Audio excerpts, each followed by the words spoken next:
안녕하십니까. 바쁘신 가운데 뇌졸중 인공지능 활용법 웹 심포지움에 참석해주신 모든 선생님들께 감사의 말씀드립니다. 저는 의료 AI 전문기업 JLK에서 인공지능을 개발하고 있는 신경과 전문의 류위선입니다. 이번 웹 심포지움은 전문가와 함께하는 뇌졸중 인공지능 활용법이라는 주제로 준비를 해보았습니다. 먼저 강의는 인공지능을 활용한 뇌졸중 워크플로우 개선이라는 제목으로 제가 우리 회사의 전반적인 솔루션에 대해서 소개를 해드릴 예정이고, 이어서 인공지능 어떻게 활용할 것인가 영상의학과 전문의 관점에서라는 제목으로 분당 서울대병원 영상의학과 선우준 교수님이 강의를 해주시고, 마지막으로 신경과 전문의 관점에서 인공지능으로 변화하는 뇌졸중 진료라는 제목으로 분당 서울대병원 신경과 김범준 교수님께서 강의를 해주실 예정이십니다. 강의 중에 궁금하신 사항은 하단 채팅창에 입력해 주시면 강의 후에 질의응답 시간에 다뤄질 예정입니다. 자, 그러면 먼저 첫 번째 시간으로 인공지능을 활용한 뇌졸중 워크플로우 개선에 대해서 말씀을 드리도록 하겠습니다.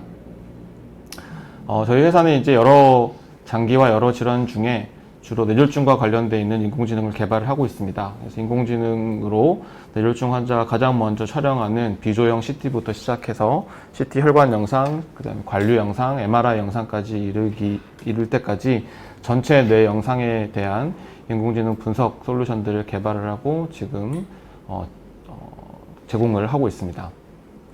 오늘 이제 저희 회사의 솔루션들에 대해서 간략하게 어떻게 개발됐고 어떤 기능을 갖추고 있는지 말씀을 드리도록 하겠습니다. 순서는 이제 CT 기반, MR 기반, 그리고 이제 뇌 소혈관 질환에 대한 솔루션으로 구성이 되어 있습니다.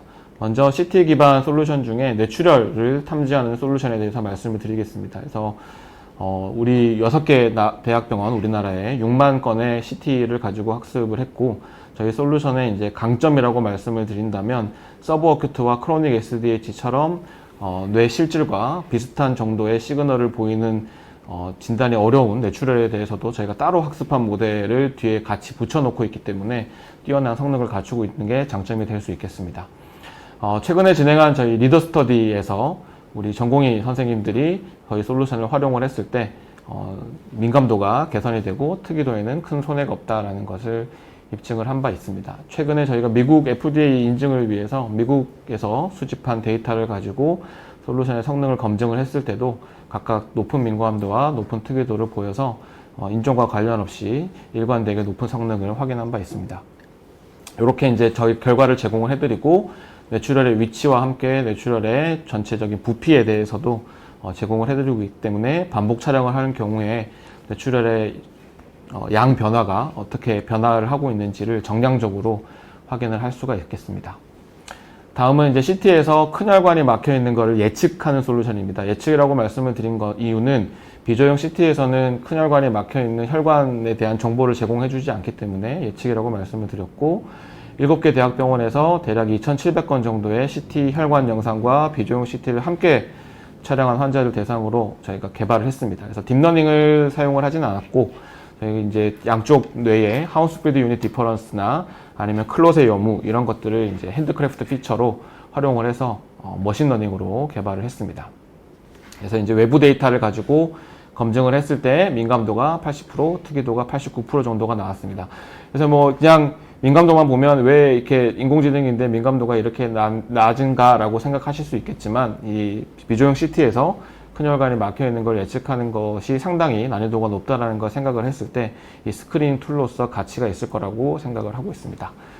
최근에 이제 6개 대학병원에서 다기관 검증을 했을 때도 물론 이제 처음 저희가 발표한 논문에 보고된 것보다는 약간 성능이 떨어지긴 했지만 전반적으로 일관성 있게 민감도랑 특이도가 잘 유지가 되고 있다는 것을 확인할 수가 있었습니다. 실제 결과는 이렇게 보입니다. 그래서 양쪽에 그 하우스피드 유닛을 비교를 해서 아주 서틀하게 하우스피드 유닛이 떨어져 있어도 떨어져 있는 영역들을 에스펙트 영역처럼 표현을 해주고, 클롯의 유무에 대해서도 알려드리고, 그 다음에 이제 에스펙트 스코어도 굉장히 예민하게 잘 계산을 해서 이렇게 제공을 하고 있습니다.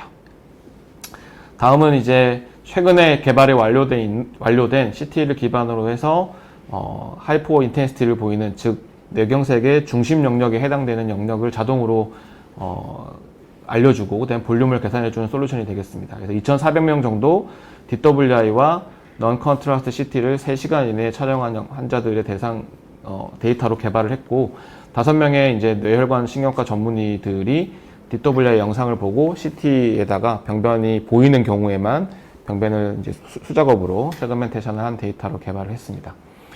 그래서 이렇게 개발을 했을 때 전문가들과 비교했을 때 혹은 DWI 영상의 부피와 비교했을 때 아주 일관되게 높은 볼륨 코릴레이션을 보였고요.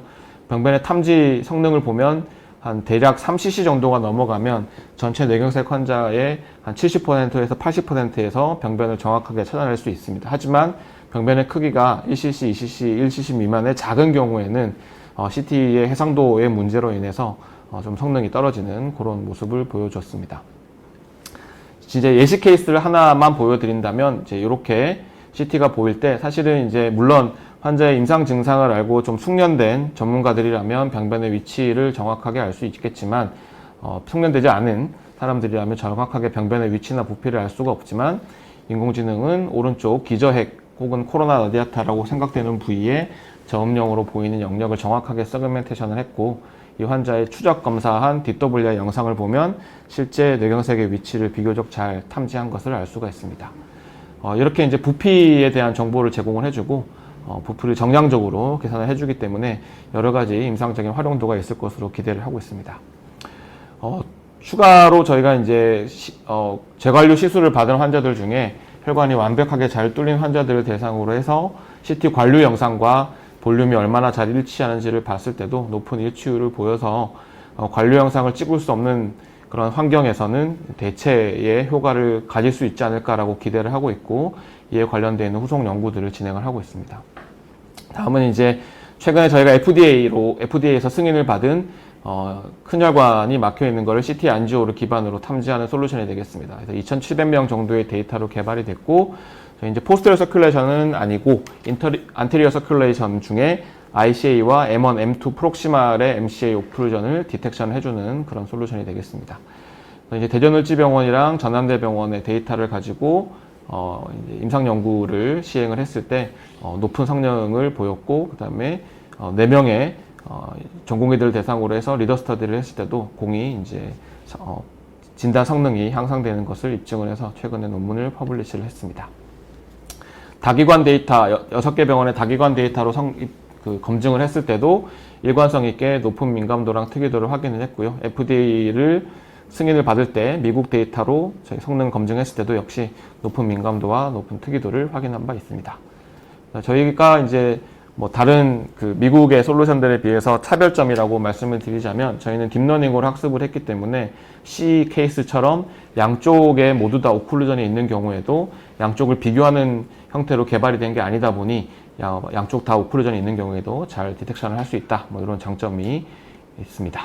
그 다음에 요건 좀 재미있는 케이스에서 하나 가져왔는데요. 실제로 이제 안테리어 서큘레이션에 LV가 있는 환자는 아니었지만 인공지능은 양쪽의 베슬 덴시티를 탐지를 해서 오른쪽이 왼쪽에 비해서 뭔가 문제가 있다라고 디텍션을 했습니다. 근데 실제로 이 환자는 이제 LV가 있는 건 아니었지만 경동맥 영상을 찍었을 때 경동맥의 기시부에 굉장히 심한 협착이 있어서 이런 이제 하이 리스크인 환자들도 이렇게 간접적으로 알아낼 수 있는 그런 또 사용도가 있지 않을까라고 생각을 하고 있습니다.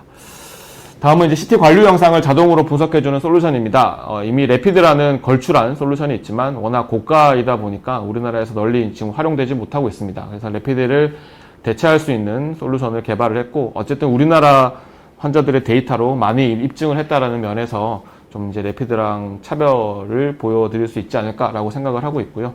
분당 서울대병원의 327건의 데이터로 검증을 했을 때 레피드 대비 높은 일치도를 보였습니다.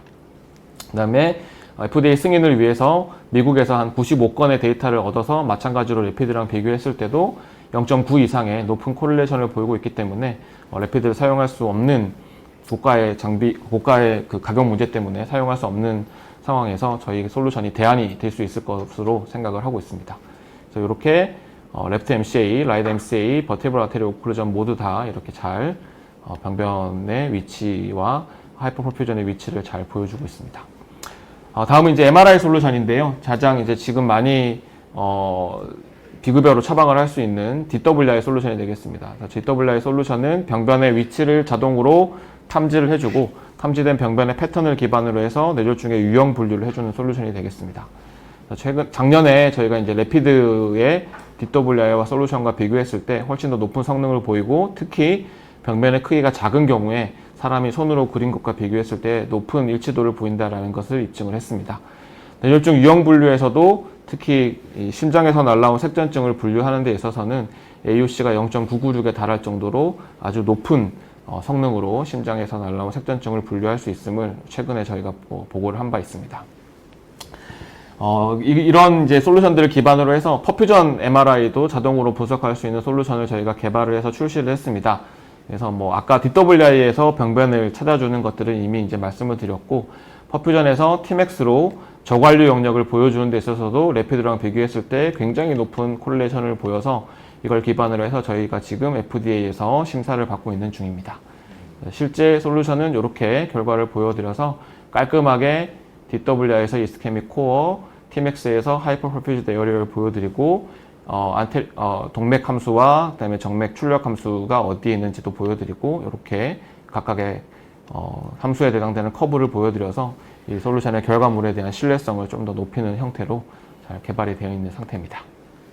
특히 이제 레피드 DB에서 장점이 있다 그러면 저희가 아무래도 DWI에서 이런 작은 병변들을 잘 찾는 성능을 가지고 있기 때문에 단순히 LVU가 있는 환자들한테 재관료 시술을 할지 말지에 대한 결정뿐만 아니라 이런 작은 병변들을 찾아주는 능력으로 해서 뇌졸중의 유형 분류라든지 작은 변화라든지 이런 것들을 재빨리 탐지할 수 있고, 더 나아가서는 최근에 이제 미디움 사이즈 베슬 오클루전에 대해서 관심이 많이 증폭이 되고 있기 때문에 그런 미디움 사이즈 베슬 오클루전은 정확하게 이스케믹 코어를 디파인하는 게 중요한데, 아무래도 CTP의 낮은 해상도로 인해 MR 퍼퓨전이 많이 그런 분야에서 활용되지 않을까라고 생각을 하고 있고, 저희가 이렇게 작은 병변들을 찾아주기 때문에 그런 부분에서 좀 더 강점이 있지 않을까라고 기대를 하고 있습니다.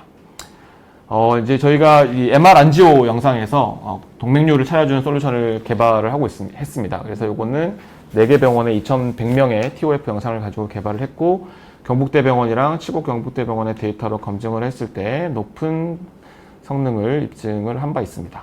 이렇게 보입니다. 사실 저는 이제 신경과 선생님들께는 큰 도움이 될 수 있지 않을까라고 생각을 하는데요. 특히 뇌졸중을 보시는 선생님들은 주로 이제 스테노시스가 있냐 없냐 이런 거에 좀 집중을 하시고, 이런 조그만한 이제 동맥류에 대해서는 이제 잘 인지하지 못하고 지나가는 경우가 많이 있을 것 같습니다. 물론 이제 판독이 빨리 되는 병원에서는 그렇지는 않겠지만, 이 영상 판독이 조금 더 지연되는 병원의 경우에는 환자가 퇴원한 다음에 외래로 왔는데 그때서야 이제 꽈리가 있다는 걸 인지하는 경우가 이제 왕왕 있는데, 그런 경우에 이제 미리 스크리닝을 해줘서 환자가 퇴원 전에 좀 더 빠르게 이후에 그 추적 관찰 스케줄이라든지 이런 걸 잡는데 도움이 되지 않을까라고 생각하고, 영상학과 선생님들 입장에서는 한번 또 스크리닝을 해주기 때문에 세컨더리 오피니언의 역할을 할 수 있지 않을까 기대를 하고 있습니다. 스몰 베슬 디지즈는 한 번에 말씀을 드리겠습니다. 그래서 스몰 베슬 디지즈의 페노타입 중에 백질 변성, 마이크로 블리드, 그 다음에 올드 라쿤을 자동으로 탐지해주는 솔루션을 가지고 있습니다. 이걸 다 정량적으로 분석을 해서 정확하게 부피가 얼마나 되는지, 개수가 몇 개인지 이런 것들을 알려주기 때문에 이런 백질 변성을 이용한 연구 혹은 판독에서 조금 더 편안하게 하실 수 있지 않을까라고 기대를 하고 있습니다. 마지막으로 저희가 최근에 이 백질 변성을 자동으로 정확하게 잘 저희가 분류를 할 수 있기 때문에 이걸 기반으로 해서 CT에서도 백질 변성을 자동으로 탐지해주는 솔루션을 개발을 했습니다. 그래서 요거는 전혀 사람의 개입 없이 자동으로 완전히 개발을 했는데요. 이제 CT랑 플레어 영상을 짧은 간격 내에 찍은 환자들을 대상으로 해서 플레어 영상 이외에 저희 검증된 솔루션을 이용을 해서 자동으로 백질 변성을 그림을 그리고, 그 그림 그려진 거를 같은 환자의 CT 영상으로 그대로 옮겨와서 그 CT 영상에 그려진 그림을 기반으로 개발을 했습니다. 그래서 CT에서 사실은 이제 백질 변성이 얼마나 어디에 있는지를 정확하게 사람이 손으로 그림을 그리기가 거의 불가능에 가까운데, 이런 기법들을 이용을 해서 기존에는 개발하기 어려웠던 솔루션을 개발을 했습니다. 그래서 저희가 다양한 벤더들, 지멘스나 지나 필립스랑 관련 없이 아주 일관성 있게 MRI에서 보이는 백질 변성과 CT에서 자동으로 탐지한 백질 변성 사이에 코릴레이션이 굉장히 잘 된다라는 것들을 입증을 했고, 한국 환자 그리고 미국 환자를 대상으로 해서 우리가 많이 쓰고 있는 비주얼 레이팅 스케일인 파지가스 그레이드와 비교했을 때도 아주 코릴레이션이 잘 된다라는 걸 입증을 해서 지금 논문으로 이제 투고를 해서 심사를 받고 있는 중입니다. 네, 경청해 주셔서 감사합니다. 두 번째로 선우준 교수님께서 인공지능을 어떻게 활용할 것인가 영상의학과 전문의 관점에서 라는 내용으로 강의를 해주시겠습니다. 우리 선우준 교수님을 잠깐 소개시켜드리면 서울대학교에서 석사, 박사, 학사를 다 하셨고요. 서울대학교 병원에서 전공의와 전임의를 하셨고 현재는 분당서울대학교 병원에서 교수로 재직 중이시고 카이스트에서 방문 교수를 하신 이력이 있습니다. 네, 선우준 교수님 부탁드리겠습니다. 네, 안녕하세요. 소개 감사합니다. 분당서울대학교 병원 영상의학과 선우준입니다. 저는 이제 영상의학과 중에서도 신경두경부 영상을 전공하고 있는데요. 그래서 오늘 저는 이제 영상의학과 의사의 관점에서 뇌졸중 진단에 AI를 어떻게 활용할 수 있는지에 대해서 말씀을 드리려고 합니다. 그래서 아까 영어 제목이었는데 한글 제목으로 바꾸면 이렇게 달아봤고요. 저희 디스클로저입니다. 저는 JLK에서 겸직 근무를 하고 있습니다. 자, 먼저 시작하기 앞서서 예전에 있었던 해프닝 하나만 살펴보고 시작하겠습니다. 벌써 이제 8년 전에 있었던 일인데요. 이런 말씀을 하신 분이 있었습니다. 지금 당장 영상의학과 의사 양성을 중지해야 한다. 5년 내에 딥러닝이 영상의학과 의사들보다 더 잘할 것이 너무나 뻔하다. 아마 이게 대부분 유명한 일화라서 누군지 잘 알고 계신 분이 많을 것 같은데요. 네, 딥러닝의 갓파더라고 불리는 제프리 힌튼입니다. 심지어 이제 며칠 전에 이제 노벨 물리학상을 수상해서 지금 더욱더 유명해지셨죠. 저 말씀을 하신 지 8년이 거의 지났는데 아직 제가 월급 잘 받고 병원 다니고 있는 거 보면 노벨상을 받은 분도 틀릴 때가 있는 것 같긴 합니다. 물론 우리나라의 경우에는 지금 대부분의 영상의학과 전공의들이 부재중이라는 아이러니한 상황이긴 하지만요. 어쨌든 이 제프리 힌튼 선생님도 작년에는 자기의 말에 오류가 있음을 스스로 인정했습니다. 그래서 뭐 시기는 잘못됐던 것 같다. 그렇지만 언젠간 AI가 인간의 성능을 앞지를 것이라는 것은 여전히 맞는 것 같다. 하면서 자기 주장은 유지를 했습니다. 그래서 인공지능이 여러 가지 측면에서 이미 엄청난 성능을 보이고 있기 때문에 제가 굳이 설명을 더 드리지 않아도 인공지능이 얼마나 훌륭한지는 아마 잘 느끼고 계시리라 생각합니다. 그럼 이게 왜 우리가 필요한 것일까? 판독에 왜 인공지능을 쓰면 좋을 거지?를 챗GPT한테 한번 물어봤는데요. 우리 챗GPT님은 이와 같이 8개에 걸쳐서 길게 답변해 주시더라고요. 이제 뭐 하나씩 보면은 의료 영상에 판독 AI가 도입되면 판독 속도가 향상되고 그 정확성이 향상되고 피로가 감소되고 워크플로우가 좀 더 효율성으로 바뀌고 심지어 이제 비용이 절감된다 등등 이런 식으로 알려줬습니다. 실제로 여러분 잘 알겠지만 우리 영상 검사 건수가 폭발적으로 증가하고 있기 때문에 영상의학과 의사들이 굉장히 심한 번아웃을 호소하고 있습니다. 그런 와중에 조금만 이제 판독에 잘못되면은 소송 리스크 이런 게 높아지고 있다고 볼 수 있겠죠. 그래서 그런 이중고를 해결하는 돌파구로서 인공지능이 해결을 할 수 있지 않을까? 이런 생각을 충분히 해볼 수 있습니다. 한 번 더 정리를 해볼까요? 우리 영상의학과 의사가 진료를 통해 제공하는 가치는 다음과 같습니다. 제때 정확한 판독을 해서 다음에 필요한 추가 검사는 뭐가 있는지 가이드를 하고 또 적절한 치료 방법을 제시하기도 하고요. 이를 통해서 이제 환자 치료 성적을 향상시키고 환자 보호자 혹은 동료 의사들에게 만족을 이제 제공할 수 있겠죠. 근데 여기에 이제 AI를 통해서 판독의 질과 효율성을 좀 더 높일 수 있지 않나 하는 겁니다. 추가적으로 이제 판독의 확신도를 높여줌으로써 좀 더 심리적 안정감을 줄 수도 있고 이제 기존의 영상에서는 실제 제공하기 힘들었던 추가적인 정보까지 제공할 수 있다면 금상첨화겠죠. 그래서 현재는 이런 추가 정보를 발굴하기 위해 여러 이제 AI 회사들이 노력을 기울이고 있는 단계라고 보시면 되겠습니다. 자, 그럼 이제 뇌졸중의 영상 진단에 좀 더 초점을 맞춰볼까요? 우리가 영상을 찍고 나서 그 진단하는 시점에 이렇게 대혈관 폐색 혹은 뇌실질 침범 정도를 판정한다든지 아니면 뇌출혈을 검출한다든지 이런 이제 검출에 도움을 받을 수 있고요. 이제 나아가서는 이런 정보들을 바탕으로 단기 혹은 장기 예후를 예측하는데도 이제 AI를 활용할 수 있을 겁니다. 아직은 이런 예측은 다소는 연구 단계라고 보겠지만 적어도 이 검출 분야는 이미 굉장히 다양한 회사들이 다양한 솔루션에 대해서 상용화까지 이루어져 있고 앞서 류희선 상무님께서 보여주신 것처럼 JLK도 이미 뇌졸중에 있어서는 거의 모든 라인업을 보유하고 있다고 볼 수 있겠습니다. 그래서 저는 오늘은 시간 관계상 그중 2가지 제품에 초점을 맞춰서 좀 보여드리도록 하겠습니다. 먼저 이제 확산 강조 영상, 즉 DWI에서 급성 뇌경색 영역을 탐지하는 제품, 즉 JLK DWI에 대해서 말씀을 드리겠습니다.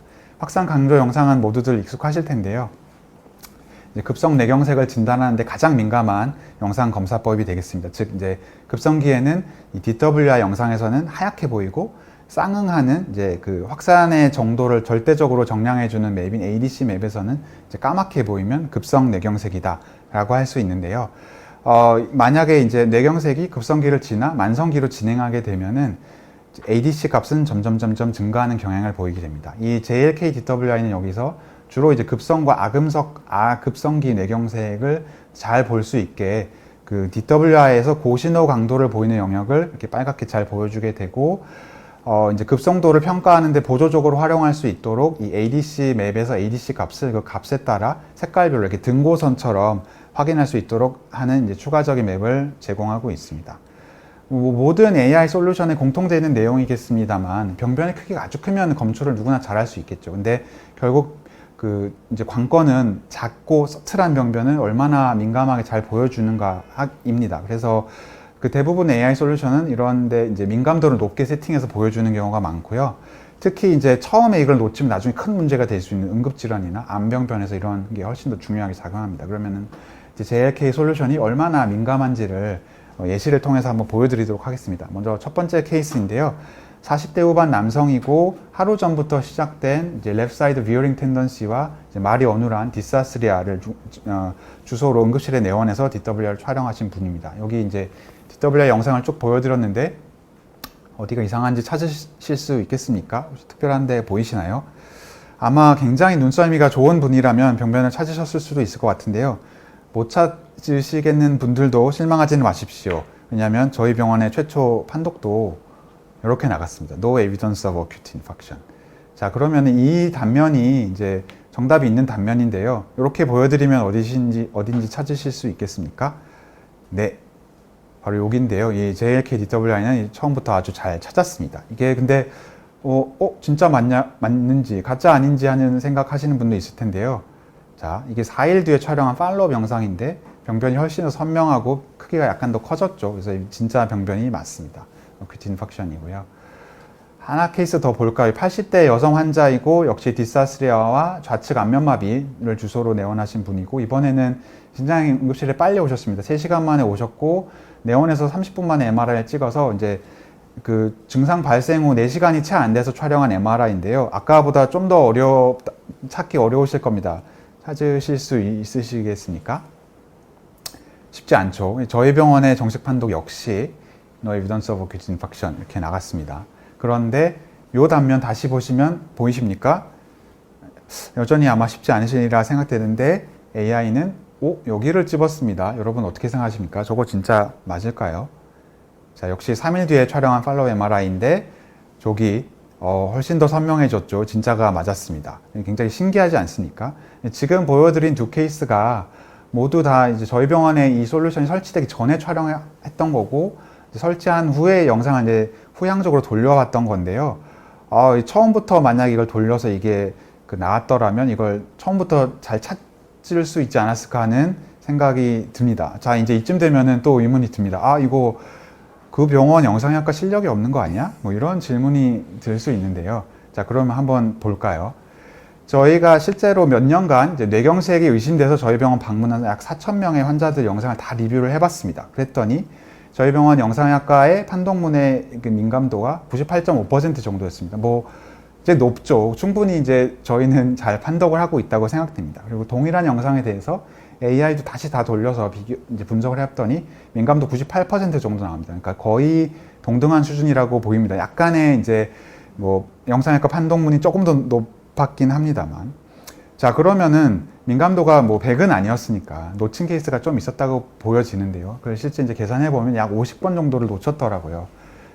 근데 이제 그 중에서 AI가 맞춘 케이스가 몇 개인지를 다시 하나하나 따져봤더니 40건 정도가 됩니다. 즉, 결국 사람이 놓친 케이스 중에서 80% 정도는 AI가 찾았었다는 겁니다. 다만 이제 AI의 민감도도 100이 아니고 98%였으니까 AI가 놓친 것 중에서도 이제 사람이 맞춘 것도 많았다는 거죠. 서로 상보적인 이제 역할이 된다는 겁니다. 그러면은 만약에 AI 도움으로 사람이 놓쳤던 거를 모두 처음부터 맞췄더라면 그 민감도는 어땠을까요? 짜잔. 무려 99.7%가 됩니다. 뭐 이제 이론적인 수치긴 합니다만 이론적으로는 AI가 알려준 거를 다 찾아냈더라면 99.7% 거의 완벽에 가까운 민감도를 달성할 수 있었다는 얘기가 됩니다. 굉장히 놀랍죠. 자, 물론 이제 AI가 놓치는 게 있습니다. 특히 아까 말씀드린 대로 굉장히 민감한 데에 초점을 맞춰놨다 보니 당연히 가짜 병변도 찾게 됩니다. 이걸 이제 저희가 위양성 병변이라고 하는데요. 여기 보여드리는 것처럼 왼쪽 위에 있는 케이스는 저희가 모터 파이버가 지난 해부학적 위치인 인터널 캡슐의 포스테럴 림이라는 부위인데 원래 여기가 정상적으로 DWI에서 하이 시그널로 보이거든요. 그러다 보니까 얘가 보기엔 이제 하이 시그널로 보이니까 가짜를 잡아낼 수 있고요. 그 위쪽 오른쪽에 있는 것이 안테르 메둘라의 작은 병변을 잡았는데 여기에도 아티팩이 많이 생기는 부분인데 그래서 고기를 이제 찾아내기도 합니다. 아래 왼쪽에 있는 것은 작은 마이크로블리드에 이제 서셉터빌리티 아티팩이 생긴 병변인데 이 경우에도 DWI 하이 시그널이 아티팩으로 보일 수 있기 때문에 이제 펄스 파지티브로 잡은 병변이 되겠고 아래쪽 오른쪽에 있는 케이스는 이제 크로닉 인팍션인데 간혹 가다가 DWI에서 하이퍼 인텐시티가 오래 가는 경우가 있습니다. 이런 경우에도 이제 당연히 AI 입장에서는 펄스 파지티브로 잡을 수밖에 없고요. 다만 이제 사람들은 저 ADC 맵을 보면은 하이 밸류를 보이고 있기 때문에 이제 이건 크로닉이구나 하는 것을 알아낼 수 있습니다. 그래서 이런 것들이 이제 흔한 펄스 파지티브의 위치가 되겠습니다. 이제 그렇다면 또 궁금해집니다. 민감도는 그래 사람이랑 대등한 거 알겠는데 위양성이 좀 있으면 그것 때문에 사람이 오히려 영향받아서 자꾸 막 가짜를 콜해가지고 성능이 감소하는 거 아니야? 이런 걱정이 들 수 있죠. 그래서 또 실험을 해봤습니다. 저희가 이제 5명의 리더들, 이제 2명의 영상외과 전공의, 1명의 영상외과 전문의, 그리고 2명의 신경과 전공의를 대상으로 이제 리더 스터디를 진행을 해봤는데요. 먼저 130건의 챌린징한 케이스들, 그러니까 굉장히 찾아내기 까다로운 급성 뇌경색을 이제 모은 다음에 추가로 굉장히 좀 쉬운 양성 대조군 40케이스, 그리고 이제 음성 대조군 80케이스를 합쳐서 250케이스를 모은 다음에 이걸로 리더 케이스를 했습니다. 그래서 절반인 125케이스는 먼저 AI 도움 없이 판독하고 이제 까먹을 때쯤 4주간 기다렸다가 다시 AI 도움으로 다시 재판정을 하고요. 나머지 반인 125케이스는 처음부터 AI 도움을 받으면서 판독하고 또 까먹을 때까지 4주 기다렸다가 AI 도움 없이 다시 판독했습니다. 이런 식으로 이제 구성을 하면은 AI가 실제적으로 리더들에게 주는 영향을 판정해 볼 수 있는데요. 그렇게 했더니 AI 도움 없을 때에 비해서 AI 도움 받았을 때 현저하게 이 곡선하 면적이 증가하는 것을 확인했습니다. 즉 AI 도움으로 전반적인 판독 정확도는 향상됐다 이렇게 볼 수 있겠고요. 여기서 민감도와 특이도를 각각 따져봤더니 아래와 같습니다. 리더들마다 약간씩의 차이는 있지만 모든 리더에서 공이 민감도는 큰 폭으로 상승을 했고요. 특이도는 약간씩은 감소했습니다. 그래서 결론적으로는 민감도가 매우 향상되면서 특이도에는 큰 영향이 없었다라는 결론을 내릴 수 있겠습니다. 한편 리더 스터디를 하면서 저희가 리더들에게 판정의 확신도를 0점에서 4점으로 응답하도록 이제 했었는데요. 즉 이제 0점은 절대 뇌경색이 아니다. 4점이면 확실하게 뇌경색이다. 이제 이 응답을 받았었는데 그렇게 했더니 뇌경색 양성 케이스에서는 이제 그 확신도가 4점 쪽으로 훨씬 더 치우치는 경향을 보였고 음성 케이스에서는 0점으로 이동하는 경향을 뚜렷하게 봐서 이것이 이제 판독의 확신도를 확실하게 높이고 있구나 이런 것도 저희가 확인할 수가 있었습니다. 즉 이제 진단의 확신도를 높이는데 AI가 도움을 준다는 것을 확인할 수 있었습니다. 한편 JLK-DW는 아까 이제 류일선 상무님 말씀해 주신 것처럼 단순히 뇌경색 병변을 검출하기만 하는 것은 아닙니다. 이제 뇌경색 병변의 분포를 보고 그 원인에 따른 분류를 이제 추정할 수 있는 기능을 제공하는데요. 왜냐하면 이제 뇌경색이 양쪽 뇌내에 쫙 퍼져 있으면 어떤 한 혈관의 문제라기보다는 심장제의 문제로 심장 색전의 가능성이 높다고 저희가 충분히 이제 판단할 수 있는 것처럼 영상에 그 어느 정도 클로가 다 있기 때문에 예측을 할 수 있고 그래서 그걸 가지고 이제 인공지능 모델을 학습을 시켰던 거죠. 실제로 이 모델의 판정 결과가 이제 전문가들이 판정한 분류 일치도가 굉장히 이제 일치도가 높았다는 점에서 이제 이게 잘 작동하고 있다라는 것을 알 수 있겠고 이런 것들이 기존에 우리가 영상 판독에 토스트 클래시피케이션에서 뭐다 이런 걸 잘 제공하진 않기 때문에 어떤 새로운 정보를 AI가 제공하고 있다라고 볼 수 있겠습니다. 자, 이제부터는 이제 비조형 CT에서 뇌출혈을 검출한 솔루션에 대해서 살펴보도록 하겠습니다. 먼저 이제 예시 보여드리겠는데요. 70대 후반 여성이고 의식을 잃으면서 머리를 꿍 하고 다쳐서 응급실에 와서 CT를 찍으셨습니다. 자, 이 CT만 봐도 이 뒤쪽에 스칼프를 보시면 스칼프가 스웰링이 있지 않습니까? 그래서 제가 전공인들에게도 늘 얘기하는 겁니다만 저걸 보면 저 부분이 머리를 부딪힌 부분이라는 걸 알 수 있고 그럼 항상 그 반대쪽을 살펴봐야 됩니다. 반대쪽에 이제 컨투전이 잘 생기기 때문에. 그랬더니 이제 왼쪽 그 프론탈 쪽에 뭐 하이 덴시티 에어리어가 보이죠. 저 부분이 이제 컨투전일 가능성이 굉장히 높아 보입니다. 근데 제가 보기에는 이게 그냥 뇌실질에 생긴 이제 파렌키마 헤모리지처럼 보이는데요. 한번 이제 세지탈 뷰를 볼까요? 그랬더니 어떻습니까? 그 어큐트 헤모리지가 굉장히 서커스를 따라서 형성이 돼 있죠. 이건 뭐 거의 확실한 SAH라고 볼 수 있습니다. 앞선 XR 단면에서는 이게 이게 마치 이제 뇌실질처럼 보일 수 있었던 그런 병변이 되겠습니다. 그런데 이제 JLK ICH의 결과를 보면은 일단 출혈 확률 93%로 굉장히 잘 찾았고, 뒤쪽에 이제 서브타입별 분류 보시면 SH 확률이 81%로 이제 확실하게 이제 알고리즘은 SH라고 확신을 가졌습니다. 그래서 이 솔루션 XR 단면만 주고 판정을 시키는데도 이것만 보고도 굉장히 잘 찾아서 굉장히 신기했던 케이스가 되겠습니다. 다음 케이스는 이제 발열과 구토를 주소로 내원한 80대 남성 환자인데요. 사실 이 영상은 저희 판독에서 이제 No Evidence of Acute Hemorrhage라고 판독이 나갔습니다. 그런데 뭐 어떻습니까, 여러분들? 이 슬라이드 잘 보시면 조금 이상한 데 있죠. 자, 코로날 단면 한번 보여드리겠습니다. 자, 어떻습니까?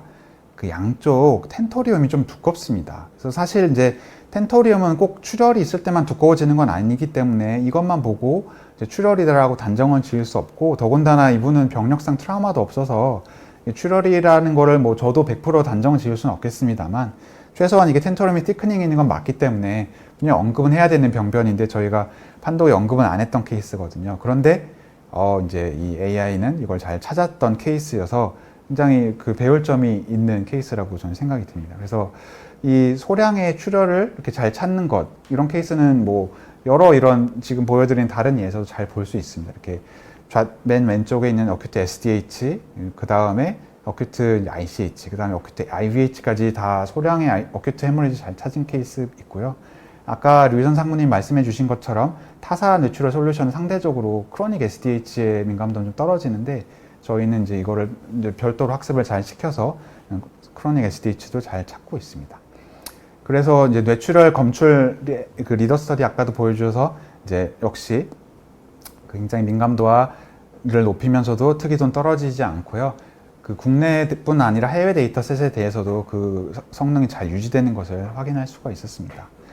앞서 이제 그 영상학과 의사들이 영상 검사 건수가 급증하면서 번아웃에 시달리고 있다고 말씀드렸는데요. 응급실에서 브레인 CT가 거의 루틴 검사가 되면서 그 정도가 CT에서는 특히 심각합니다. 그래서 그렇게 판독이 밀리다 보면 정작 이제 굉장히 빠른 처치가 필요한 뇌출혈 환자가 제때 판독을 못 받고 이제 그 판독이 딜레이 되는 경우가 있을 수 있거든요. 바로 이 문제를 해결하는데도 AI가 활용될 수 있습니다. 지금 보여드린 이 연구는 급성 뇌출혈 진단하는 알고리즘을 이용해서 브레인 CT 검사를 트리아징 하는데 이제 AI를 활용했던 연구인데요. 즉 이제 어큐트 헤모리지가 있는 검사를 먼저 판독하도록 판독 순서를 조정해 주도록 한 것입니다. 그래서 맨 윗줄이 이제 통상적으로 판독이 이루어지던 건데, 그 빨간 박스가 있는 것이 뇌출혈 케이스인데, 뭐 각각 12분 혹은 27분 만에 담당 의사한테 노티피케이션 됐던 케이스인데, 이제 AI를 활용해서 재조정을 했더니 각각 3분, 12분 만에 노티피케이션이 됐던 것을 확인할 수 있습니다. 단 여기서 보듯이 맨 아래줄에 있는 두 번째, 세 번째 케이스는 뇌출혈이 없는데도 판독 순서가 앞쪽으로 당겨졌거든요. 그래서 이런 것들은 이제 위양성 케이스에 해당하는데, 이렇게 불완전하더라도 전체적으로 봤을 때는 이제 그 판독이 꼭 필요한 분이 빨리 판독을 받으면서 이제 그 응급센터의 질은 향상시킬 수 있다, 이런 결론을 보여주는 예가 되겠습니다. 그래서 이건 앞선 결과는 이제 사실 시뮬레이션 됐던 연구 결과인데요. 저희가 이제 실제 케이스 가지고 한번 분석을 해봤습니다. 이제 모 대학병원의 교수님의 도움을 받아서 실제 상황에서 이제 판독 시간에 이르는 영향이 어떤지 분석을 해본 건데요. 공교롭게도 이 시점이 저희 이제 전공의 선생님들이 이제 불의의 이유에 의해서 대거 병원 이탈하신 그런 시점에 진행이 됐습니다. 그래서 전공의 선생님들이 정상적으로 근무를 하고 있던 시기와 비교해서 가운데 있는 이제 전공의 선생님이 이탈한 시기의 브레인 CT 판독 시간이 거의 2배 가까이 지연된 것을 확인할 수 있습니다. 그런데 그 이후에 이제 AI를 활용해서 뇌출혈 양성 케이스를 먼저 판독하도록 하는 이제 트리아징을 시행하고 났더니 거의 전공의 선생님들이 근무하고 있을 때와 동등한 수준으로 판독 시간이 회복이 됐거든요. 물론 이제 이거는 이제 판독 완료 시간만을 의미하는 거고, 뭐 마치 이제 전공의 선생님들이 계실 때와 같이 동등한 수준으로 의료의 질이 회복됐다 이런 얘기는 절대 아닌데요. 다만 이제 AI를 활용해서 워크플로우를 향상시켜서 얼마나 그걸 효율화할 수 있는지 그 정도를 보여주는 이제 예시라고 생각이 됩니다. 자, 그럼 이제 여러분들 인공지능이 어떻게 현재 진료를 변화시킬 수 있을지 좀 그림이 그려지십니까? 우리 폭증하는 영상 검사를 쉴 새 없이 판독하면서 몸도 힘들고 또 너무 급하게 판독하느라 막 놓칠까봐 걱정되던 분들 어떻게 생각하십니까? 지금도 판독 모니터 앞에서 혹시 이렇게 머리를 감싸쥐고 고뇌하고 계시는 것이 여러분의 현재 모습이라면 앞으로는 이 인공지능의 도움을 받고 이렇게 활짝 웃으면서 일을 할 수 있지 않을까요? 지금까지 이제 뇌졸중 진단에 초점을 맞춰서 인공지능의 유용성에 대해서 보여드렸는데요. 수많은 분야 중에서 두 가지에 초점을 맞춰서 말씀을 드렸습니다. 어쨌든 뭐 솔루션에 구애받지 않고 판독의 정확도를 높일 수 있다. 판독의 확신도를 확실히 높일 수 있다 말씀드렸고, 특히 이제 병변이 있는 환자 영상을 먼저 빨리 판독할 수 있게 해주는 이제 트리아징 기능을 통해서 응급센터의 질을 확실히 향상시킬 수 있다고 말씀을 드렸습니다. 그래서 뭐 아직까지 인공지능에 대해서 한 번도 써본 적이 없으신 분이라면 이 기회에 한번 써보시는 게 어떨지 한번 말씀드립니다. 네, 제가 말씀드릴 내용 여기까지고요. 경청해 주셔서 감사합니다. 네, 선우준 교수님 좋은 강의 감사합니다. 마지막으로 김범준 교수님께서 신경과 전문의 관점에서 인공지능으로 변화하는 뇌졸중 진료라는 제목으로 강의를 해주시겠습니다.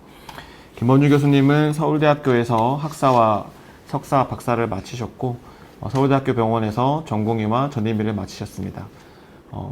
캘거리 대학에 교환교수로 다녀오셨고 현재는 분당 서울대학교 병원 신경과 부교수로 재직 중이십니다. 강의 부탁드리겠습니다. 네, 안녕하십니까. 분당 서울대병원 신경과의 김범준입니다. 저는 주로 뇌졸중 환자를 진료를 하고 있고요. 그러니까 앞서 유희선 상무님께서 AI 기반으로 한 뇌졸중의 영상을 해석하고 진단하는 그런 어떤 기술의 발전에 대해서 말씀을 주셨고, 그리고 선우준 선생님께서 영상의학과 의사의 관점에서 뇌졸중과 관련된 혹은 뇌 영상을 해석하고 그것을 이제 진단하는 과정에 대해서 말씀해 주셨습니다. 그럼 이제 저는 이제 그 다음 순서로 실제로 응급실이라든가 병동에서 혹은 외래에서 뇌졸중 환자를 이제 직접 진료하는 입장에서 과연 이런 것들을 어떻게 현장에 적용을 할 수 있고, 이런 것들이 왜 혹은 어떠한 과정을 통해서 뇌졸중 진료를 향상시킬 수 있는지 이제 그 부분에 대해서 이제 말씀을 드릴까 합니다.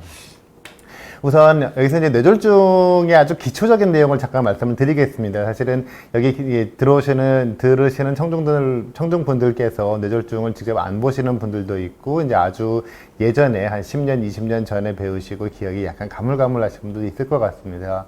사실은 그래서 처음에 이제 기초적인 내용을 잠깐 말씀드릴까 하는데요.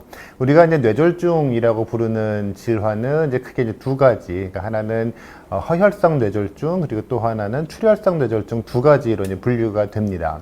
허혈성 뇌졸중은 뇌경색이라고도 하고요. 말 그대로 혈관이 막혀서 뇌세포가 이제 죽는 병입니다. 따라서 우리는 혈관을 뚫어야 하는 병입니다.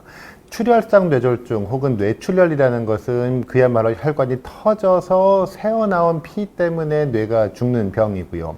따라서 뇌출혈 같은 경우에는 피를 나지 않게 만들어주는, 어떻게 보면 피를 굳히는 치료를 해야 됩니다. 따라서 뇌졸중이라고 보통 우리가 얘기를 하지만 뇌경색과 뇌출혈은 증상은 거의 비슷하지만 완전히 정반대의 질환입니다. 이 부분이 사실은 이제 굉장히 우리가 뇌졸중의 진단에 있어서 영상을 꼭 찍어야 하고, 영상을 통해서 뇌경색과 뇌출혈을 구분해야 하는 게 가장 중요한 원인이 됩니다.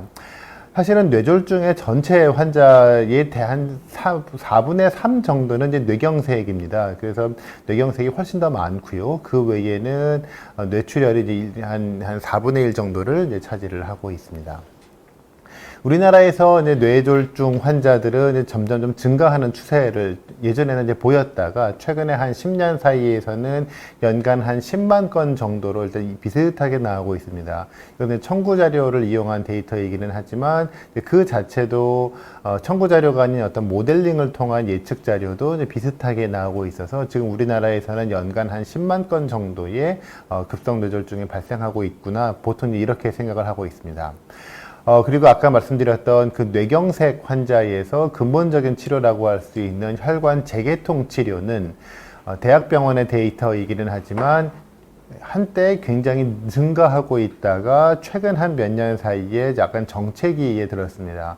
이게 이제 코로나의 영향이 있는 건지 아니면 다른 원인이 있는지는 이제 아직 정확히 밝혀지지 않았지만 뇌경색 환자의 혈관 재개통 치료, 즉 근본적으로 환자를 살릴 수 있는 그런 기회들을 점점 못 받고 있는 것은 아닌가 하는 이제 그러한 우려가 조금 되고 있죠. 그래서 이제 응급실 상황, 아까 말씀해 주셨던 위선 상무님께서 말씀해 주셨던 여러 가지 솔루션 중에서 특히 그 중에서 응급실 환자에게서 도움이 될 수 있는 그런 솔루션의 현실 적용에 대해서 말씀을 드리겠습니다. 응급 뇌졸중, 급성 뇌경색, 응급실에 내원한 급성 뇌경색 환자는 사실은 다른 질환하고 상당히 다른 부분이 많습니다. 아마 제가 계속 앞으로 응급실 상황을 말씀드릴 때 시간이 중요하다 이런 얘기를 아마 계속 하게 될 텐데요. 무조건 응급 뇌경색은 무조건 빨리 해야 됩니다. 뭐 우리가 시간을 뭐 본다고 해서 뭐 이렇게 뭐 진단을 정확하게 한다고 해서 뭐 10분, 20분을 기다리고 뭐 이럴 수는 없습니다. 무조건 빨리 해야 되고요. 그래서 어떤 뇌경색 치료의 가장 근본적인 어떤 부분은 사실은 병원에 도착하기 이전에 사실은 구급대에서부터 시작을 해야 되는 것이 사실은 맞습니다. 구급대에서 시작을 해서 응급실에 있는 응급의학과 선생님들한테 노티가 이미 되고 응급의학과 선생님들은 이미 준비하고 있다가 영상을 찍자마자 혹은 응급실에 환자가 오자마자 바로 신경과는 뇌졸중 팀을 연락하고 하는 요 체계가 되어야 가장 잘 뇌졸중 환자를 치료할 수 있는 병원이다. 다시 말해서 뇌졸중 치료의 퀄리티가 높다라고 말을 할 수 있을 것입니다. 근데 그것은 결국에는 이 시간이 뇌졸중, 뇌세포가 살아나는 데 있어서 시간이 제일 중요하기 때문입니다. 우리가 흔히들 얘기하는 게 뇌세포는 한 번 죽으면 살아나지 않는다라고 얘기합니다. 이것이 지난 한 거의 100년 이상 우리 뉴로사이언스를 지배하고 있는 도그마인데요. 뭐 일부에서 재생이 된다는 얘기도 없지는 않지만 그럼에도 그렇다 하더라도 세포는 살아난다 하더라도 이 신경세포가 다른 신경세포하고 연결되어 있던 그 시냅스, 다시 말해서 네트워크, 그것은 사실은 재생하는 방법 자체가 아직 어떤 이론적인 부분도 없습니다. 다시 말해서 애초에 뇌세포가 죽지 않게 해야 되는데 그 뇌세포는 혈액을 받지 못하고 1분 1분이 지날 때마다 계속 몇백만 개씩 계속 죽어나가기 시작합니다.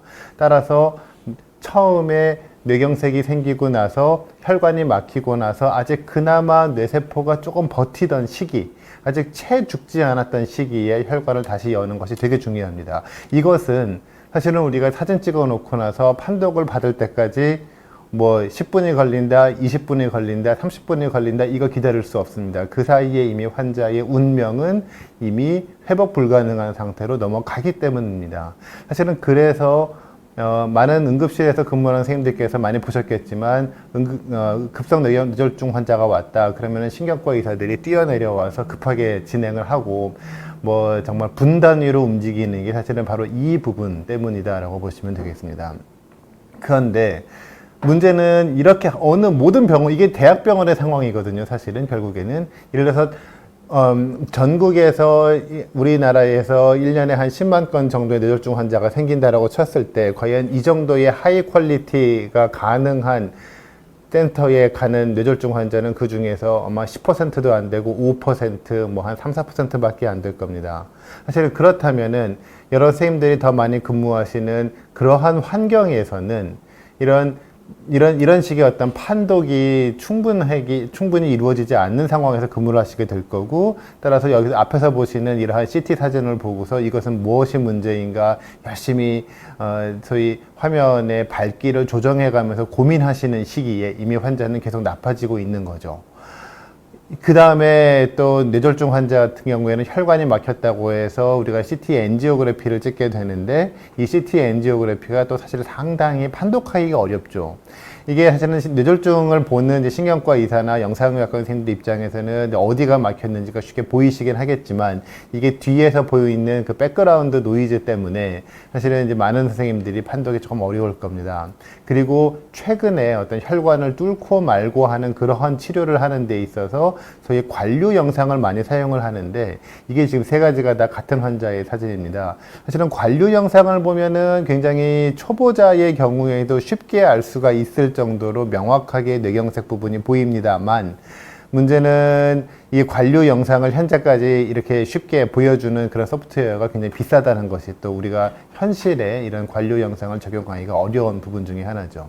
그래서 이제 이 상황에서 우리 JLK 솔루션들을 적용하면은 지금 보시는 것처럼 어디가 뇌경색이 있고 CT만을 가지고도 어디서부터 어디까지가 뇌경색이고 이것은 뇌경색의 확실도가 얼마나 되는가를 쉽게 알 수가 있습니다. 사실은 어느 정도 뇌경색의 가능성이 높다라고 처음부터 생각이 되는 경우에는 많은 응급의학과 선생님들도 뇌에 대한 CT 엔지오를 바로 찍으실 텐데 혹시 그렇지 않고 넌 컨트라스트 CT만 찍은 경우에도 이 사진을 보고서 아 뇌경색 가능성이 높구나 그렇다면 CT 엔지오를 찍어서 혈관을 뚫어야 되거나 혹은 아니면은 신경외과나 신경과에다가 연락을 CT 엔지오를 찍어놓고 연락을 해야겠구나라고 생각하실 수가 있을 겁니다. 이제 그런 측면에서 상당히 큰 도움이 될 거고요. 또 사실은 이 환자 같은 경우에는 오른쪽 그 MCA 중대뇌동맥이 막힌 환자인데 사실은 저 백그라운드 노이즈 때문에 아마 사실은 여러 이렇게 화면 밝기를 가기 전에는 조금 판단이 어려울 수도 있습니다. 그것이 이런 저희 그 LVO 맵을 통해서 오른쪽이 많이 떨어져 있구나. 그렇다면은 이것이 뭐 자체를 진단해 준다기보다는 응급의학과 선생님들이나 저희 같은 신경과 의사 입장에서는 오른쪽이 이상하네? 그러면 여러 선생님들이 갖고 계시는 그 뉴로 아나토미 지식을 통해서 어디를 들여다봐야 되겠구나를 알 수가 있을 겁니다. 사실은 저도 대학병원의 교수로 있는 지 지금 벌써 한 2, 3, 4년 정도가 됐습니다만 사실은 ICA가 뼈를 뚫고 들어가는 부분은 솔직히 저도 좀 자신이 없거든요. 근데 이 사진이 있으면 어디를 봐야 되는지 알기 때문에 그 부분을 유심히 보면서 우리가 따라 들어갈 수가 있는 상황이 됩니다. 그래서 이런 식으로 이런 AI 솔루션이 보여주는 어떤 그림이라든가 그 결과는 선생님들한테 어디를 확실히 봐야 된다, 어디를 조금 더 우리가 유심히 봐야 된다라는 훌륭한 가이드가 될 수 있을 겁니다. 퍼퓨전은 사실은 저 사진만 놓고 봐도 우리가 바로 알 수가 있지만 이 퍼퓨전 솔루션이 이거를 숫자로 바꿔주면서 우리는 좀 더 확실하게 쉽게 얘기를 할 수가 있는 거죠. 만약에 오른쪽에 있는 퍼퓨전 사진만 놓고 본다면은 아마 이렇게밖에 얘기를 할 수 없을 겁니다. 뇌에서 혈류가 떨어져 있는 부분이 상당히 많다.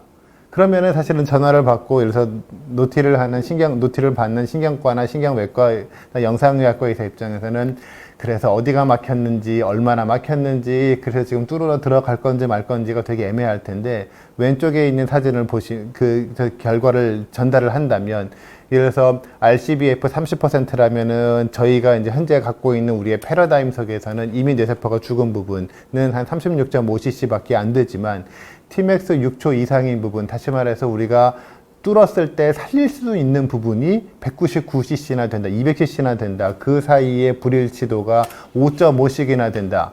다시 말해서 이렇게 세 가지만 얘기하는 겁니다.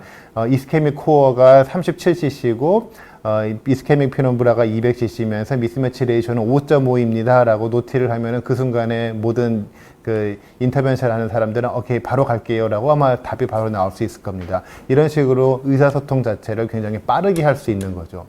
사실은 그래서 이런 AI 솔루션이 모든 것을 다 진단을 100% 한다는 얘기를 우리가 할 수는 없을 겁니다. 하지만 여러 선생님들의 근무 환경 자체를 근무하면서의 어떤 진단의 확실도라든가 그런 것들을 굉장히 올려드릴 수가 있고 어디를 열심히 봐야 한다라는 가이드가 될 수 있고 또 그 결과가 다른 과 의사와의 의사소통을 훨씬 더 빠르고 효율적으로 할 수 있게 만들어줄 수 있을 것입니다. 이것은 단지 응급실에서 오는 첫 번째 병원의 응급실에 오는 근무하는 의사와 그 병원의 의사 사이의 의사소통뿐만이 아니라 병원과 병원 간의 의사소통도 마찬가지입니다. 사실은 우리가 엔도베스큘라 트리트먼트, 뭐 EVT 이런 것들이 확산이 되기는 했지만 결국 이게 예를 들어서 2차 병원이라든가 그러니까 지역에 있는 병원에서 24시간 365일 근무할 수가 없는 상황이 이게 현실이니까요. 그렇다면은 경우에 따라서는 약간 먼 거리에 있는 대학병원으로 보내야 되는 상황도 꽤 생길 수 있을 텐데요. 그때 이 솔루션이 적용이 된다면 우리가 이제 어레인지 하는 시간도 빨라지고 의사소통하는 시간도 빨라질 겁니다. 저도 사실은 대학병원에 있으면서 다른 병원에서 시술이 필요할 것 같다고 생각이 되는 환자를 연락이 받는 경우들이 종종 있게 되는데 아무래도 이제 그때 의사소통을 할 때 과연 상대방이 어떤 이야기를 하는 건지 상대방이 보고 있는 환자가 어떻게 생긴 건지 알기 어려운 경우들이 꽤 많습니다. 하지만 이런 솔루션을 통해서 환자의 영상을 바로 볼 수가 있고 또 이렇게 AI 솔루션이 제공해주는 데이터를 그대로 받아볼 수가 있다면 결국에는 우리가 얘기하고 영상을 확인하고 전달받고 하는 시간을 확 줄이면서 결국에는 환자가 좀 더 빠르게 혈관 재개통 치료를 받을 수 있게 되는 거죠.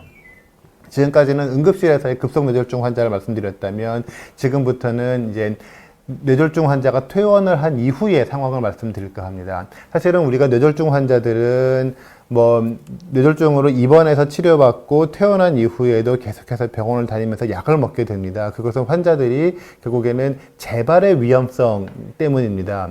뇌졸중이 한번 있었던 환자는 뇌졸중이 없었던 환자들에 비해서 그 자체만으로도 재발 위험성이 2배 이상 올라가고 근데 그 2배 이상 올라가는 게 환자들마다 굉장히 많이 달라지기 때문에 그리고 이 환자는 얼마만큼의 재발 위험성이 있느냐 이 환자는 또 어떠한 컴플리케이션 위험성이 있느냐 또 뇌졸중 환자들은 뇌가 한번 다치다 보니까 이후에 소위 뇌의 노화가 가속화되면서 치매나 이런 불행한 이 일들이 자꾸 생기게 되는데 그 부분까지도 이런 AI 솔루션들이 여러 선생님들한테 상당한 큰 가이드가 될 수가 있을 겁니다. 특히 이 솔루션들이 DW 이스케믹 리전, 그러니까 뇌경색이 생긴 위치를 정확하게 얘기해 주지만 더 나아가서 환자의 어떤 운동신경 중추 혹은 언어 중추 이런 중요한 환자의 라이프 퀄리티에 아주 결정적인 영향을 주는 중요한 부분과를 얼마나 쳤느냐, 얼마나 망가뜨렸느냐를 같이 보여주다 보니까 결국에는 뇌세포는 한번 죽으면 살아나지 않기 때문에 이 부분들이 많이 죽었다. 그렇다면 우리는 이 환자의 예후가 좋지 않을 거다. 예상할 수 있고 그렇다면 처음부터 가족들과 회복의 가능성이 많이 적으니까 아무래도 장기적인 어떤 요양이라든가 재활 쪽으로 가는 게 좋겠다라고 얘기할 수 있을 것이고 혹은 만약에 별로 그렇게 생각보다 지금은 마비가 좀 있지만 그런 중요한 부분에 대한 파괴가 많지 않다면 환자한테 최대한 재활을 열심히 하면서 한번 기다려 봅시다라고 얘기할 수가 있을 텐데요. 이런 의사소통도 이런 솔루션들이 상당히 도와줄 수가 있을 것입니다. 그리고 또 결정적으로 우리가 소위 뇌경색의 하위 분류로 해서 여러 가지 동맥경화성 뇌경색, 소혈관 질환, 심장탓, 색전증을 나누게 되는데 그것은 결정적으로 약이 달라지고 그러고 재발 위험성이 달라집니다. 소위 소혈관 질환은 사실은 뇌경색 크기도 되게 작긴 하지만 1년 안에 재발하는 경우가 한 2~3% 정도밖에 안 됩니다. 하지만 심장타 색전증 같은 경우에는 그것이 1년 안에 재발하는 경우가 한 8에서 10%까지 되고 사망률까지 포함하면 1년 안에 그런 이벤트 발생하는 경우가 거의 한 20% 가까이 됩니다. 이런 AI 솔루션이 결국 그것을 분류해 주면서 여러 선생님들의 이후에 약물 치료까지도 이제 이어갈 수가 있을 겁니다. 또 아까 말씀 주셨던 비파열성 두개강내 혈관 꽈리 그쪽 같은 경우에는 사실은 솔직히 신경과 의사의 입장에서는 이것이 이제 법적인 다툼으로 갈 소지가 상당히 큰데 이런 것들을 미리미리 이제 막아줄 수 있는 효과도 있을 거고 또 환자가 나이가 들면서 점점 소혈관 질환이 많아지면 그만큼 인지기능 저하의 위험성이 큰데 그런 것들도 미리 알려줄 수가 있을 겁니다. 그래서 결국에는 사실 뇌졸중 보는 의사의 입장에서 이 AI가 이제 클리니컬 프랙티스에 들어오는 것은 현실입니다. 이것은 이제 앞으로 어떻게 될 거냐, 미래에 대한 전망은 아니고 이미 사실은 다들 설치가 돼 있는 경우도 많으실 거고 이미 현실로 다가왔습니다. 다시 말해서 우리 같은 임상 의사는 이것을 어떻게 이용을 할 것인가, 이것을 어떻게 해야 내 프랙티스가, 내 의대가 하는 의료 활동이 안전하게 되고 좀 더 정확하게 되고, 여기서의 안전은 환자의 안전뿐만 아니고 나를 어떻게 안전하게 도와줄 수 있을 것이냐를 고민하게 되는 그러한 상황이다라고 생각합니다. 하지만 이제 아직 우리가 더 나아가야 될 점은 이것입니다. 이것이 과연 실제 현실에서도 어떤 논문에서 보여주는 어떤 이 기계가 좋다, 머신이 아주 훌륭하다, 민감도가 어떻다, 특이도가 어떻다를 넘어서서 과연 현실 속에서 얼마만큼 우리의 프랙티스를 개선할 수 있는가, 몇 명의 환자를 더 살리느냐 하는 부분들이 이제 우리가 더 필요한 데이터가 될 것이고요. 그리고 이것들이 더 나아가서는 점점 비용을 줄이는데도 상당히 큰 도움이 될 것입니다. 불필요한 검사를 줄일 수도 있고요. 혹은 어떤 약물 선택도 좀 더 정확하게 할 수가 있을 것이고요. 좀 더 나아가서는 좀 더 적은 인원으로 병원을 돌리는데도 아마 크게 도움이 되지 않을까 생각합니다. 하지만 의사 입장에서는, 임상 의사 입장에서는 솔직히 잘 모릅니다. 이게 좋다고는 하는데 안 좋은 얘기들은, AI에 대한 안 좋은 얘기들은 많이 듣고, 하지만 더 나아가서 과연 우리가 보는 이 AI 머신이 어떤 데이터로 만들어졌는가가 사실 굉장히 중요합니다. 많이들 얘기 들으셨겠지만 AI 머신은 결국 그 어떠한 인풋이 되었던 데이터, 그 모델을 만들었던 데이터에 상당히 영향을 많이 받기 때문에 그 원리를 우리가 이해하는 것도 사실은 필요하고요. 그리고 이 AI 머신이 보여주는 위양성과 위음성을 어떻게 해석할 것인가, 항상 모든 사람도 100% 완벽할 수 없듯이 어떤 모든 AI 모델도 역시 완벽할 수는 없습니다. 그러한 상황에 대해서 우리는 어떻게 대처할 것인가 또 우리는 생각해 볼 필요가 있고, 결국 제일 중요한 거는 법적인 부분이라서 아마 이 앞으로 5년이 되고 10년이 지나도 결국 최종 책임은 진료하는 의사가 지는 것이 결국에는 현실일 것입니다. 왜냐하면 항상 모든 법률은 현실을 후향적으로 따라오다 보니까요. 그래서 이제 결국에는 의사가 책임을 져야 될 텐데, 그 상황에서 AI 머신의, AI 툴의 어떤 역할은 어디까지인지도 우리가 사실은 더 논의가 필요하긴 할 것입니다. 그래서 결국 우리가 임상의사 입장에서는 AI는 현실이고 매우 유용한 도구이니까 이것을 환자를 위해서 좀 더 현명하게 사용하는 것이 필요하다고 생각합니다. 네, 준비한 건 이상입니다. 네, 아주 역시 훌륭한 강의 감사합니다. 사실 김범준 교수님께서 마지막으로 주셨던 이제 이 테이크홈 메시지에 상당히 많은 부분들이 지금 Q&A 세션에서 들어온 질문과 겹쳐 있습니다.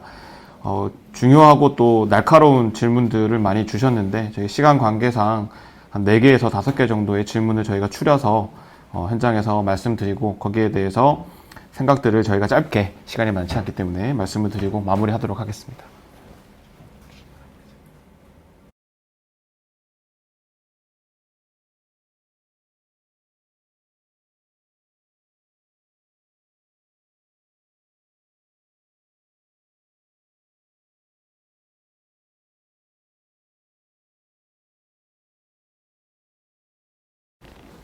네, 선생님들 스피커 고장난 건 아니고요. 네, 저희가 잠시 현장에서 문제가 있어서.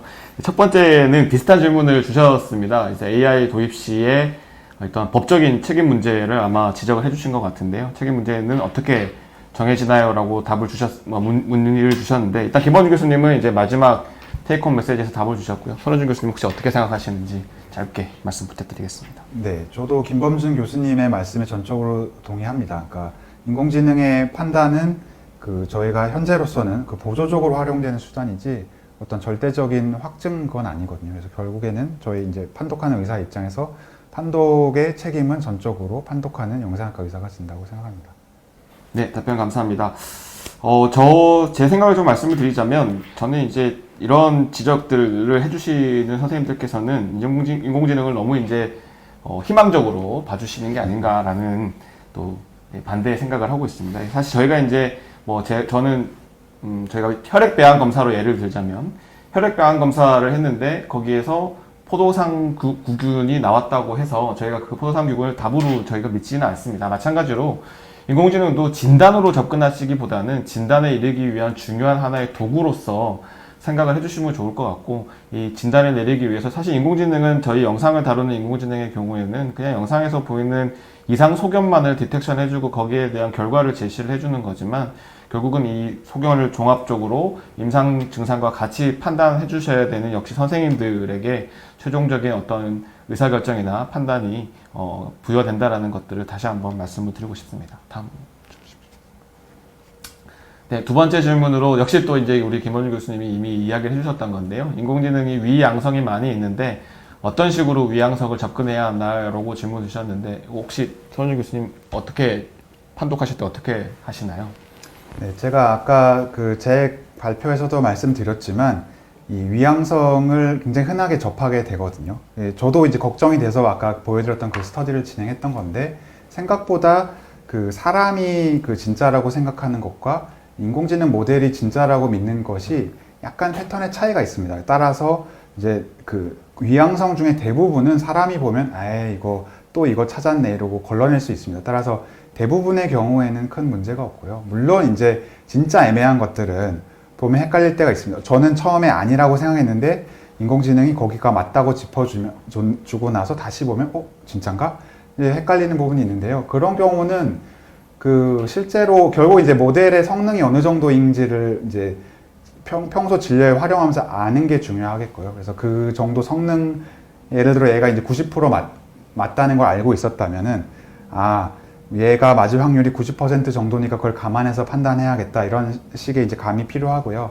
뭐 정말 애매하면 이제 추적 검사를 권한다든지 하는 식으로 어느 정도 이제 방어적으로 진료를 해야 된다고 생각을 하고, 실제적으로 리더 스터디에서 봤지만 위양성에 의해서 사람의 특이도가 그렇게 많이 떨어지는 것 같지는 않기 때문에 너무 걱정하지는 않으셔도 될 것 같습니다. 네, 답 감사합니다.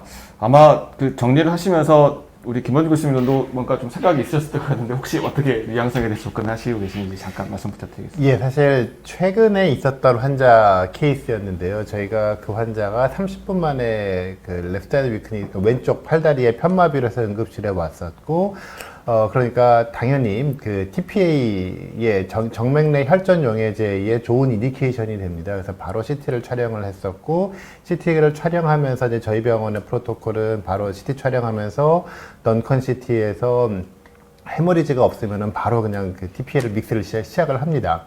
근데 그 환자가 약간 오른쪽에 희끗한 부분이 없지는 않았고, JLK의 머신이 그걸 약간 60% 정도의 확실성으로 이제 ICH로 이제 진단을 해줬었거든요. 딱 그걸 보고 나서 이제 중간에 잠깐 스탑을 했죠. 지금 바로 TPA를 쓰기에는 60% 정도면은 약간 긴가민가 하다 난 잘 모르겠는데 내가 보기에는 아닌 것 같은데, 그래서 바로 저희 병원의 영상 프로토콜인 그 다음에 CT 엔지오그래피로 바로 넘어갔습니다. 그래서 바로 진행시키라고 했죠. 그래서 CT 엔지오가 다 나오면 CT 엔지오는 1mm 섹션이기 때문에 그 부분을 좀 정확하게 볼 수 있습니다. 그거를 보고 나서 여기는 ICH가 아니다라고 제가 판단을 하고서 TPA를 썼습니다. ICH가 최종적으로 아니었죠. MRI 찍어봤었을 때. 분명히 위양성은 있습니다. 하지만 이런 식으로 응급 상황에서도 우리가 한 번 더 점검을 하고 한 번 더 생각을 해보고 그리고 사람의 판단을 할 때 이제 도구가 되는 거죠. 사실은 이 환자는 다행히 그게 ICH가 아니라고 제가 확신을 했었으니까 그냥 했는데, 그냥 진행을 하고 좋은 아웃컴으로 갔지만, 만약에 우리가 되게 희귀무례한 헤모리지고 아주 초기의 헤모리지 같은 경우는 놓칠 수가 있다 보니까 사람이, 그때 만약에 이 환자가 ICH가 맞는데 그냥 썼으면은 아마 TPA 때문에 제가 약을 써서 환자를 아주 그 큰 뇌졸중이, 뇌출혈이 오게 됐었을 겁니다. 그런 부분들을 막아주고 사람한테 잠깐 한 번 더 생각해봐 라는 이 정도의 메시지를 주는 걸로 위양성은 충분히 그 역할을 한다라고 생각합니다. 네, 명쾌한 답변 감사합니다. 저는 이제 위양성을 더 좋은 솔루션을 만들어야 되는데 그렇지 못해서 죄송한 마음으로 접근하고 있습니다. 네, 다음 질문 주시죠. 네, 다음 질문은 이제 인공지능이 특히 우리 딥러닝의 경우에는 블랙박스 때문에 결과를 믿기가 어려운 경우가 많은데 이 문제에 대해서 어떻게 해결하는 게 좋을까요? 라고 질문을 주셨는데요. 혹시 선호준 교수님 짧게 혹시 아이디어 있으신지? 네. 뭐 흔히들 이제 인공지능은 블랙박스라고 말씀을 하는데, 사실 이제 검출을 하는 문제에 있어서는 그냥 병변 위치가 딱 거기기 때문에 특별히 뭐 설명이 필요하지 않은 경우가 많죠. 왜 거기가 병변인지를 굳이 설명할 필요는 없기 때문에 주로 이제 이 블랙박스 문제가 되는 경우는 그 분류 혹은 예측 이런 문제를 풀 때 문제가 된다고 보는데요.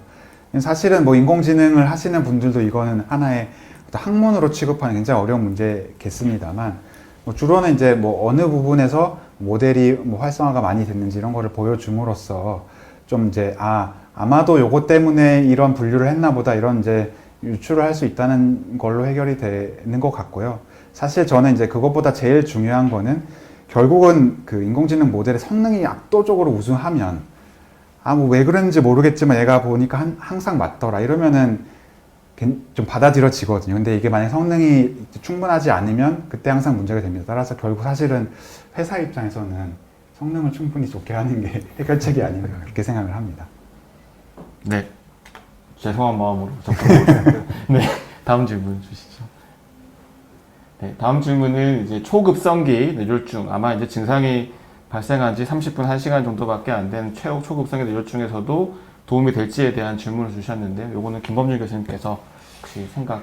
예, 사실은 뭐 매우 도움을 많이 받고 있고요. 사실은 아까 말씀드렸던 것처럼, 사실 아까 말씀드렸던 그런 케이스들이 이제 저희 병원 케이스이기도 했고, 그런 어떤 소위 퍼퓨전 영상을 통해서 나온 숫자만을 가지고 자꾸 이렇게 의사소통을 하는 것도 저희가 계속 하고 있는 상황입니다.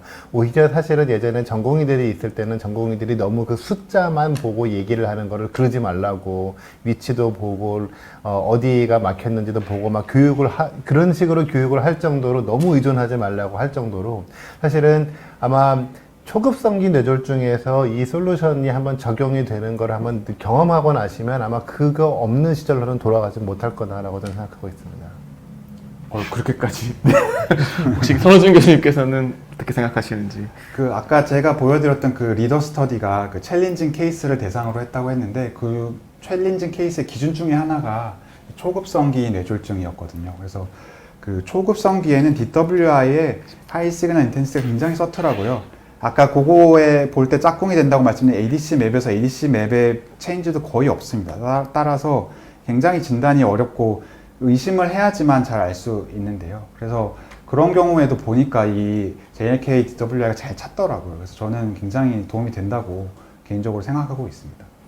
네, 저는 뭐 오히려 초급성기 뇌졸중이 오히려 인공지능에 더 도움을 줄 수 있는 부분이 아닌가 싶습니다. 특히 이제 아까 김범준 교수께서 말씀하셨지만 이 전문가가 부족한, 우리나라가 모두 병원 뇌졸중 환자들이 3차 대학병원에서 처음 진단을 받는 게 아니기 때문에 전문가가 부족한 상황에서 전문가와 조금 모자라거나 전문가랑 비슷한 수준으로 초급성기 뇌졸중을 진단을 해준다면 그런 환자들이 이제 치료를 받을 수 있는 기회를 더 얻고 또 더 나은 내후로 회복할 수 있는데 분명히 전 도움이 되지 않을까 생각합니다.